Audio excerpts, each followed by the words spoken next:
Hello guys, welcome to the video. నా పేరు వచ్చేసి Abhay. I'm international student in UK. నేను యూకేకి వచ్చేసి అయితే 1 year అవుతుంది.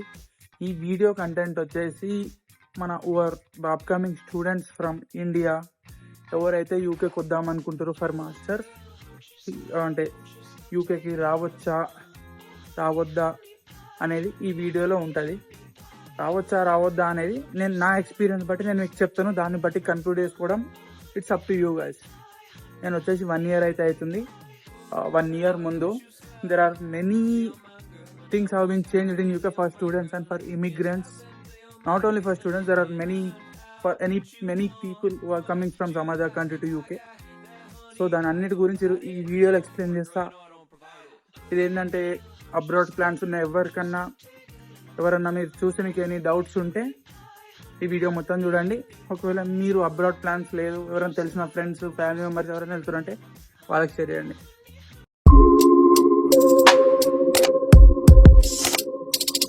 హలో, నమస్తే, ఆదాబ్. నేను మీ Abhi. Welcome to my channel. Hello guys, let's come back to the topic. దీంట్లో నేను చెప్పేది వచ్చేసి యూకేలో నేను వచ్చి 1 year అయింది, కానీ 6 months ముందు రూల్స్ ఒకలాగా ఉండే. ఇప్పుడు అప్కమింగ్ స్టూడెంట్స్కి చాలా రూల్స్ చేంజ్ అయినాయి. అది 1 by 1 మీకు బ్రేక్ డౌన్ చేసి చెప్తా. ఇదేంటంటే మన యూకేలో చాలా స్టూడెంట్స్, అదర్ కంట్రీ స్టూడెంట్స్ చాలా ఎక్కువైపోయారు. వీళ్ళ బ్రిటిష్ వాళ్ళ కంటే బయట కంట్రీ వాళ్ళు ఎక్కువైపోయారు. అని వీళ్ళు రీసెంట్ ఒకటి పాస్ చేసారు, ఒక ఆర్డర్. అది ఏంటంటే ప్రతి ఇంటేక్ ఇయర్లీ 3 intakes ఉంటాయి. అందరికి తెలిసిందే, జాన్ ఇంటేక్, ఇంకోటి మే ఇంటేక్, ఇంకోటి సెప్టెంబర్ ఇంటేక్. ఇవి 3 ఉంటాయి. ఈ 3లో ప్రతి ఒక్క ఇంటేక్ కి నియర్లీ 10 lakh స్టూడెంట్స్ వస్తున్నారు ఫర్ స్టడీస్. ఇప్పుడు రీసెంట్ గా వచ్చిన రూల్స్ ప్రకారం ఆ 10 lakhs మొత్తం బ్రేక్ డౌన్ చేసి వీసాలు ఏదో ఒక రీజన్ తోని క్యాన్సిల్ చేసేసి స్టూడెంట్స్ కి ఇంటేక్ కి 1 lakh కంటే ఎక్కువ స్టూడెంట్స్ రాకుండా వీళ్ళు చేస్తున్నారు. నాకు తెలిసిన వాళ్ళు రీసెంట్ గా అప్లై చేసుకుర్రు, 2-3 క్యాన్సిల్ అయినాయి వీసాలు. నేను అదొకటి main point. Visa break down చేస్తారు, చాలా మందిని తగ్గించేస్తారు రాకుండా. ఇప్పుడు నేను చెప్పే సెకండ్ పాయింట్ ఏంటంటే మన PSW అనేది ఉంటుంది. ఇదేంటంటే పోస్ట్ స్టడీ వర్క్ వీసా. మనకి స్టడీ తర్వాత మనం ఫర్ ఎగ్జాంపుల్ చాలా మంది స్టూడెంట్స్ కొన్ని కోర్సులు 1 year ఉంటుంది, కొన్ని కోర్సులు 2 years ఉంటాయి. చాలా మంది స్టూడెంట్స్ ఏం ప్లాన్ చేసుకుంటారంటే 1 year కోర్స్ తీసుకొని అది అయిపోయే టైంకి 2 years వీసా PSW కొనుక్కుందాం. PSW తీసుకుంటే 24 months ఇస్తారు. అప్పుడు ఏంటంటే మనం ఫుల్ టైం వర్క్ చేయొచ్చు. దెన్ వీ కెన్ ఎర్న్ ఒక సర్టెన్ గుడ్ అమౌంట్ మనం ఎర్న్ చేసుకోవచ్చు. అప్పుడు అది సేవింగ్స్ లా చేసుకొని వెళ్ళిపోదామని చాలా మంది ప్లాన్ ఉంటుంది. సో ఇప్పుడు దాంట్లో కూడా రూల్స్ చేంజ్ చేసేసి చాలా వరకు. అదేంటంటే ఈ 2027 January తర్వాత ఎవరైతే PSW అప్లై చేసుకుంటారో వాళ్ళకి 24 months నుంచి -6 months డిడక్ట్ చేసేసారు. యాక్చువల్లీ PSW అనేది 24 months ఉంటుంది, అది ఇప్పుడు 18 months చేశారు గాయస్. ఇప్పుడు చాలా అంటే అప్కమింగ్ స్టూడెంట్స్ కానీ ఎవరైతే వర్క్ చేసుకుందాం ఫుల్ టైం వర్క్ అనే వాళ్ళకి అందరికీ ఇక్కడ బ్రిటిషర్స్ ఇప్పుడు ఈ గవర్నమెంట్ మెయిన్ మోటివ్ ఏంటంటే ఇక్కడ ఇమిగ్రెంట్స్ ఎక్కువైపోయారు, ఏదో ఒకటి చేసి దాన్ని స్టాండర్డ్ కి తెచ్చుకోవాలి. ఏంటంటే కొన్ని ఏరియాస్లలో ఇమిగ్రెంట్స్ ఎక్కువైపోతారు, కొంచెం గ్రూప్ ఆఫ్ కేటగిరీస్ పీపుల్ ఎక్కువైపోతారు. ఫర్ ఎగ్జాంపుల్ మన ఇండియన్స్ ఎక్కువైపోతారు. వాళ్ళ కొన్ని ఏరియాస్ ఉన్నాయి, మన పాపులేషన్ ఎక్కువైపోయి అది కొన్ని సిచ్యువేషన్స్ ఫెస్టివల్స్ అప్పుడు అట్లా మన వాళ్ళు సెలబ్రేషన్ చేసుకుంటారు. ఇక్కడ ఏమైతుందంటే ఇండియాలో చేసుకుంటారంటూ ఇక్కడ సెలబ్రేట్ చేస్తారు. సో ఇక్కడ రూల్స్ అండ్ రెగ్యులేషన్స్ అన్ని వేరుంటాయి. సో ఇక్కడ పోలీస్ వాళ్ళు కానీ ఇంతమంది due to heavy population, heavy immigrants ని కంట్రోల్ చేయకపోవడం, కొన్నిసార్లు అయితే అవుట్ ఆఫ్ కంట్రోల్ వెళ్ళిపోతాయి కొన్ని సిచ్యువేషన్స్.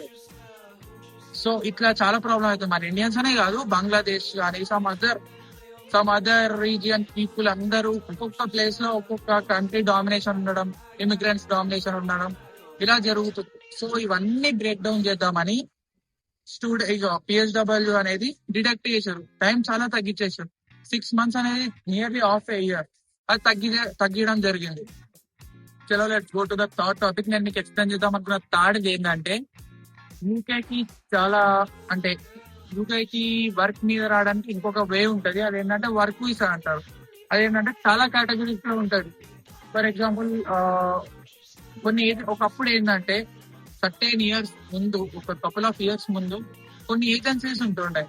అవి ఏంటంటే ఇన్ని మనీ పే చేస్తే మనకి కంట్రీలో ఇన్ని ఇయర్స్ వీసా ఇప్పించి మనకి ట్రైనింగ్ ఇప్పించి వర్క్ ఇప్పిస్తారు విత్ వర్క్ వీసా.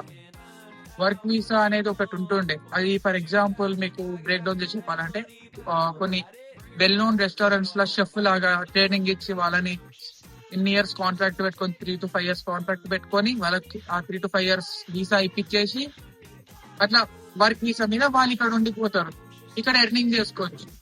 అట్లా ఉట్టి షెఫ్ అనే కాదు, రెస్టారెంట్ అనే కాదు, there are many other companies and categories ఉంటాయి.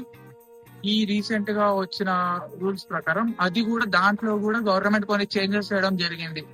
20+ కేటగిరీస్ లో వీళ్ళు చేంజెస్ చేసారు.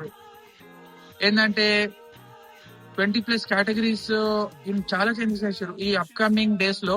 ఈ 20+ కేటగిరీస్ కి వర్క్ వీసాలు లేవు, వీళ్ళన్ని తీసేసారు. అది కాకుండా మన లాస్ట్ 2021 తర్వాత ఎవరైతే కొన్ని సర్టెన్ కేటగిరీస్ మీద వర్క్ వీసా లాగా వచ్చిర్రో, వర్క్ వీసా మీద వాళ్ళని కూడా పంపించడం జరుగుతుంది అని ఒక రైజింగ్ అయితే వచ్చింది, మన కోర్టులో అయితే వచ్చింది. కానీ అది ఇంకా అప్రూవ్ కాలేదు. ఒకవేళ అది కూడా అయితే ఇంకా యూకేకి వచ్చే వాళ్ళ ఇంకా పాపులేషన్ చాలా దిగిపోతుంది. ఇప్పుడే ఈ స్టూడెంట్స్ అవి వీసా రిజెక్షన్, అది కాక PSW డ్యూరేషన్ తగ్గియడం, ఇవే చాలా పెద్ద డిసడ్వాంటేజెస్ అయిపోయినాయి అప్కమింగ్ పీపుల్ కి, స్టూడెంట్స్ కి, వర్క్ వీసా ఎవరికన్నా.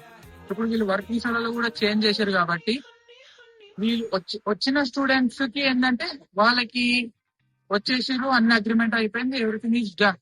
But the people who are planning to come, ఎవరైతే నెక్స్ట్ వద్దాం అనుకుంటున్నారో, ఎవరైతే ఇక్కడ యూకేలో నేను ఎట్లా నా పైసలు సంపాదించుకోవాలి అనుకున్న వాళ్ళకైతే ఛాన్సెస్ ఆర్ వెరీ లో. ఎవరైతే నా దగ్గర ఓకే నేను నా ఎడ్యుకేషన్ వితౌట్ లోన్ మా ఓన్ మనీ నేను పెట్టుకొని నేను ఇంటర్నేషనల్ ఎక్స్పోజర్ చూద్దాం అనుకుంటున్నా, జస్ట్ నాకు అబ్రాడ్ ఎట్లుంటది తెలియాలి, ఎక్స్పీరియన్స్ కోసం వస్తా అంటే రావచ్చు. అంతేగాని లోన్ తీసుకొని నేను జాబ్ కొడతా అంటే ఓకే, నేను మీకు కాదని చెప్పాను. జాబ్ కి ట్రై చేస్తే 100% ట్రై చేయండి. మీరు ట్రై చేస్తే ఎవరికన్నా కానీ 100కి 100 ఇస్తే ఎవరికైనా జాబ్ దొరుకుతుంది. ఎవరికి డిమోటివేట్ ఇస్తలేను, ఎవరిని డిమోటివేట్ చేద్దామని కూడా కాదు. ఇక్కడ ఉన్న 2 ఫ్యాక్ట్స్ చెప్తున్నా. సో ఇట్లా నడుస్తుంది ఇక్కడ మన యూకేలో. నేను ఈ 3 పాయింట్స్ చూడండి, చూసి మీరు ఇంకా రీసెర్చ్ చేయండి. నేను చదువుతాను, నేనే మొత్తం కన్ఫ్యూజన్ ఇచ్చేస్తాను మీకు. నాకు తెలిసిన biggest major things changed by government are these things. So మీకు ఇంకేమన్నా ఇంపార్టెంట్ థింగ్స్ మీద మీకు ఏమైనా క్లారిఫికేషన్ కావాలన్నా, ఏం కావాలన్నా కామెంట్ చేయండి. I will definitely make a video on it. Video నచ్చితే, ఇన్ఫర్మేషన్ మీకు యూస్ఫుల్ అనిపిస్తే లైక్, షేర్ అండ్ సబ్స్క్రైబ్ చేయండి. That's it for this video. Bye.